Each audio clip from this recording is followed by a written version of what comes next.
Bismillahirrahmanirrahim. Assalamualaikum warahmatullahi wabarakatuh. Alhamdulillahirabbil alamin wassalatu wassalamu ala asyrafil anbiya'i wal mursalin Muhammadin wa ala alihi wa sahbihi ajma'in.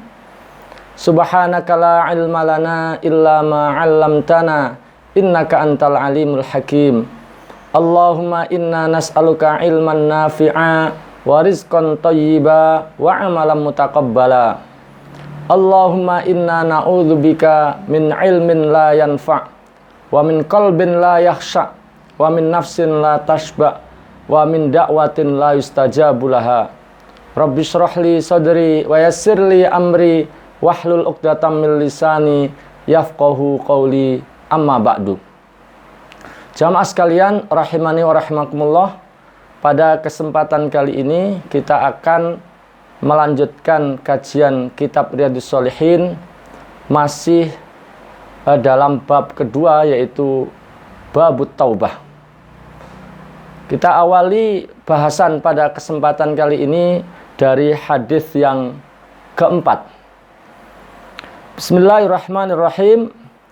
An Abi Musa, dari Abu Musa Abdullah ibni Qais al-Ash'ari, yaitu Abdullah bin Qais al-Ash'ari radhiyallahu an.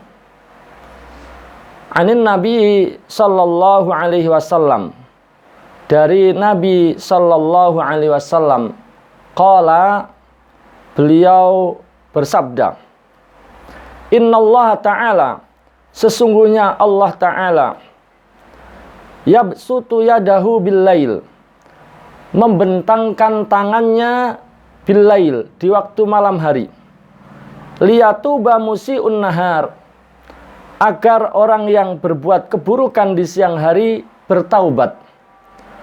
Wa yabsutu yadahu bin nahar, dan Allah membentangkan tangannya di siang hari, liyatuba musi'ul lail, agar orang yang berbuat keburukan di waktu malam hari bertaubat. Hatta tatlu asyamsu, ya, ini terus berlangsung, ini terus berlaku hingga matahari terbit, mim maghribiha, dari arah barat. Rawahu Muslim, hadis diriwayatkan oleh Imam Muslim. Kemudian hadis yang kelima, an Abi Hurairah radhiyallahu an, dari Abu Hurairah radhiyallahu an, qala, ia berkata, qala Rasulullah sallallahu alaihi wasallam, Rasulullah sallallahu alaihi wasallam bersabda, man taba, barang siapa yang bertaubat, yakni tentu taubatan sahihah, dengan taubat yang sahih, yang benar, yang memenuhi syarat-syaratnya. Man taba, barang siapa yang bertaubat, qabla an tatlu asyamsu, sebelum matahari terbit, mim maghribiha, dari arah barat, taballahu alaih, yakni qabila taubatahu, ya, maka Allah akan menerima taubatnya. Rawahu Muslim, hadis diriwayatkan oleh Imam Muslim. Kemudian hadis yang keenam, an Abi Abdurrahman, dari Abu Abdurrahman, yakni Abdullah ibni Umar ibn al-Khattab radhiyallahu anhuma, yakni Abdullah bin Umar bin Khattab radhiyallahu anhuma, anin Nabi sallallahu alaihi wasallam, dari Nabi sallallahu alaihi wasallam, qala, beliau bersabda, innallaha azza wa jalla, sesungguhnya Allah azza wa jalla, Allah yang maha mulia dan maha agung, yakbalu taubatal abdi. Al-abdi di sini, al-abdu di situ artinya al-mudhnibu al-mukallafu zakaran au untha, yaitu hamba yang maksudnya adalah orang yang berbuat dosa, yang sudah mukallaf, baik laki-laki maupun perempuan. Jadi yakbalu taubatal abdi, menerima taubat hambanya, malam yugharghir, ya, yugharghir, ya, dari kata ghargharah, yakni usulur ruh al-hulkum, ya, sampainya roh kepada tenggorokan atau al-ihtidor, sekarat ya. Jadi malam yughargir artinya selama roh belum sampai di tenggorokan. Ya, selama belum sekarat. Rawahu at-Tirmidzi. Hadis diriwayatkan oleh Imam Tirmidzi wa qala, dan beliau berkata haditsun hasan. Yaitu hadis ini adalah hadis hasan. Jamaah sekalian rahimani wa rahimakumullah. Beberapa pelajaran dari hadis ini yang bisa kita sampaikan. Yang pertama, kalau terkait dengan Abu Musa al-Asy'ari, kemudian Abu Hurairah, kemudian Ibnu Umar ya radhiyallahu anhum, ini nama-nama ini sudah diterangkan pada pertemuan sebelumnya, pada pelajaran sebelumnya. Jamaah sekalian rahimakumullah, pada hadis yang keempat tadi ya, terutama pada kalimat yabsutu yadahu ya, Allah membentangkan tangannya, maka hadis ini menjelaskan bahwa Allah memiliki tangan. Jadi Allah itu memiliki tangan. Bahkan dalam surah Al-Maidah ayat 64 dijelaskan bahwa Allah memiliki dua tangan. Ya. Wa qalatil yahudu yadullahi maghlulah ghullat aydihim wa lu'inu bima qalu bal yadahu mabsutatan yunfiqu kaifa yasha. Ya, pada kalimat bal yadahu mabsutatan. Ini ayat tersebut menjelaskan bahwa Allah memiliki dua tangan. Dan tentu Allah lah yang paling mengetahui hakikat tangan yang dimaksud. Termasuk dalam hadis tadi disebutkan yabsutu yadahu, maka Allah lah yang paling mengetahui bagaimana arti sebenarnya membentangkan itu, ya. Tapi yang jelas yang perlu digarisbawahi adalah bahwasanya tangan Allah tidak sama dengan tangan makhluknya. Sebagaimana Allah Subhanahu wa taala berfirman, "Laisa kamitslihi syai' wa huwas samiul basir." Wa huwas samiul basir. Tidak ada sesuatu pun yang semisal dengan Allah. Wa huwas samiul basir, dan Dia yakni Allah Maha mendengar lagi Maha melihat. Jadi kita mengimani Allah punya tangan, tetapi juga kita harus garisbawahi bahwa tangan Allah tidak sama dengan tangan makhluknya. Kemudian terkait dengan yabsutu yadahu tadi, sebagian ulama berpendapat bahwa maknanya adalah bahwa Allah membentangkan rahmatnya, menghamparkan rahmatnya. Juga kalimat tersebut menjelaskan betapa luasnya rahmat Allah. Juga menjelaskan bahwa Allah membuka pintu taubatnya ya untuk seluruh hamba-hambanya. Ini terkait dengan makna yabsutu yadahu. Kemudian di dalam ayat tadi atau hadis tadi diterangkan, innallaha ta'ala yabsutu yadahu bil-laili liyatuba musii'un nahar wa yabsutu yadahu bin-nahari liyatuba musii'ul lail hatta tatlu'a syamsu min maghribiha. Di antara isi ya dan makna hadis ini adalah menjelaskan bahwa rahmat Allah, ampunan Allah kepada hamba-hambanya itu meliputi semua waktu.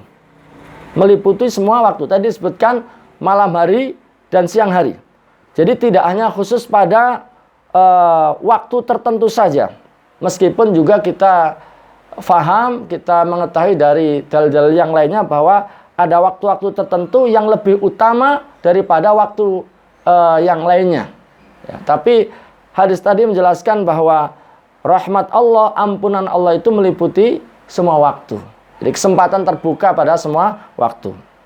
Kemudian di antara faedah yang bisa kita simpulkan dari hadis ini, pelajaran dari hadis ini adalah bahwa kita dianjurkan untuk segera bertaubat kepada Allah ketika kita berbuat kesalahan, berbuat dosa, berbuat maksiat. Baik itu pada waktu malam hari atau siang hari. Dan hendaknya kita tidak menunda-nunda. Ya. Karena kita tidak tahu batas ajal kita itu kapan. Maka begitu kita menyadari berbuat salah, ya, berbuat dosa, berbuat maksiat, besar maupun kecil, maka segera bertaubat kepada Allah Subhanahu wa taala dan Allah akan menerimanya. Kemudian yang lainnya dari hadis ini kita juga bisa simpulkan bahwa Allah menerima taubat hamba-hambanya adalah semata-mata karena kebaikan Allah Subhanahu wa taala, karena keutamaannya. Dan tentu itu terjadi jika syarat-syaratnya dipenuhi, syarat-syarat taubat dipenuhi. Nah, apa syaratnya? Ya, di antaranya yang disebutkan dalam hadis-hadis yang kita baca tadi, syaratnya adalah matahari belum terbit dari arah barat. Ya, tadi dikatakan hatta tatlu asyamsu min maghribiha. Ya. Jadi syaratnya adalah matahari belum terbit dari arah barat. Sebagaimana pula di dalam Al-Qur'an surah Al-An'am ayat 158, Allah Subhanahu wa taala berfirman, "Yauma ya'ti ba'du ayati rabbika la yanfa'u nafsan imanuha lam takun amanat min qabl aw kasabat fi imaniha khaira." Ya. Yang artinya pada hari datangnya sebagian tanda-tanda Tuhanmu. Ya. Ayati rabbik, ya, ba'du ayati rabbik, ya, sebagian tanda-tanda Tuhanmu. Ini maksudnya adalah tanda-tanda hari kiamat. Dan nanti yang dimaksud adalah terbitnya matahari dari arah barat. Ya. Jadi pada hari datangnya sebagian tanda-tanda Tuhanmu, tidaklah bermanfaat, ya, tidaklah bermanfaat lagi iman seorang, ya, iman seseorang bagi dirinya sendiri yang belum beriman sebelum itu, ya, atau belum berbuat kebaikan dengan imannya itu. Ya, jadi tidaklah bermanfaat lagi iman seseorang bagi dirinya sendiri yang belum beriman sebelum itu atau belum berbuat kebaikan dengan imannya itu. Ya. Apa maksud, apa makna daripada hadis tersebut? Adalah bahwasanya saat matahari terbit dari arah barat, semua orang akan beriman, termasuk orang-orang kafir. Ya, orang-orang kafir yang sebelumnya tidak beriman, ya, orang musyrik, orang Nasrani, orang Yahudi, semua orang kafir akan beriman. Nah, jika matahari telah terbit dari arah barat, maka berimannya orang kafir tidak lagi bermanfaat. Taubatnya orang yang berbuat maksiat tidak lagi berguna. Nah, makanya di antara syarat diterimanya taubat adalah bahwa pada saat itu, saat taubat dilakukan itu, matahari belum terbit dari arah barat. Karena kalau sudah terbit dari arah barat, sudah tertutup kesempatan baginya. Kemudian di antara syarat diterimanya taubat adalah taubat itu dilakukan sebelum sekarat, sebelum nyawa sampai tenggorokan. Sebagaimana hadis Nabi tadi, malam yugharghir. Malam yugharghir. Dan ini sesuai dengan firman Allah Subhanahu wa taala pula di dalam surah An-Nisa ayat 18. Walaisatit taubatu lil ladzina ya'maluna as-sayyi'at hatta idza hadara ahadahumul maut qala inni tubtul an. Taubat itu tidaklah diterima oleh Allah dari mereka yang melakukan kejahatan, melakukan as-sayyi'at, hingga apabila datang ajal kepada salah seorang di antara mereka, ya, sudah sampai pada kondisi yakin mati, tidak ada lagi harapan untuk hidup, barulah dia mengatakan, ya, ini tubtul an, ya, sekarang saya benar-benar taubat. Nah, saat sudah dalam kondisi seperti itu kemudian baru taubat tidak lagi diterima. Jamaah sekalian, mudah-mudahan penjelasan ini bermanfaat dan mudah-mudahan memotivasi kita, memberikan tasyji', targhib kepada kita agar begitu kita menyadari telah berbuat kesalahan, berbuat dosa, segera kita bertaubat kepada Allah Subhanahu wa taala, ya, dan kita tidak menunda-nundanya lagi. Karena taubat itu tidak akan diterima ketika nyawa sudah sampai di tenggorokan, sementara kita tidak tahu kapan ajal itu tiba. Ya. Dan karena itu kita harus menyegerakan taubat sebelum kemudian habis masanya. Mudah-mudahan bermanfaat, kurang lebihnya mohon maaf. Wa'alaikum assalamualaikum warahmatullahi wabarakatuh.